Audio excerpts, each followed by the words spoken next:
In this video, I'm going to define a column space. We need to start with an m by n matrix, A. The column space is going to be denoted by COL of A.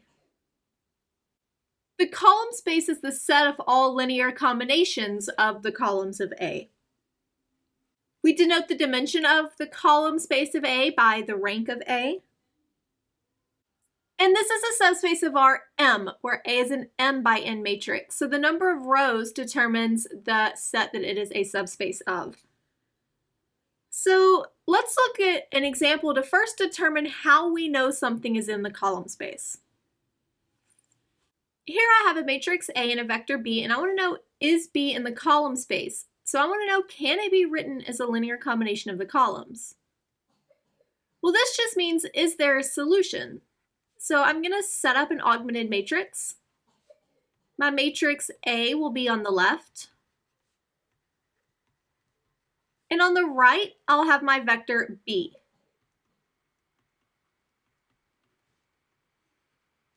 And we can perform some row operations. I won't go into all of the steps here. And when we do, we get 1, 0, 4, -2 for the first row. The second row is 0, 1, -2, 1. And then the last row, 0, 0, 0, 0. So we want to know, is B in the column space? Yes, since a solution does exist. In fact, there are infinite solutions to this particular problem since I only have a pivot in the first and second columns, but we know a solution exists, so this vector is in the column space. So if I have a matrix and a vector, I can determine if that vector is in the column space. But how can I find a basis for the column space? So the question is, how do we find a basis for the column space? We start by row reducing our matrix A, and the pivot columns of the original matrix form the basis. So let's look at an example. Here I have a matrix A, so this is A, and this is the reduced form of A. I'll denote it by R, but it is a row echelon form of my matrix A. In order to find a basis for the column space, I start by looking for my pivots, the first non-zero entry in each row. These happen in the first column, the third column, and the fourth column.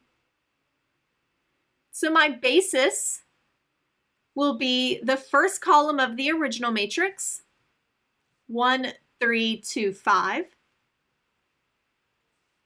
The third column, which is 2, 1, -1, 0.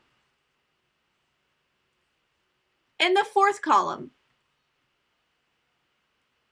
-6, 5, 9, 14. So this particular matrix has rank 3 since I had 3 vectors in this basis.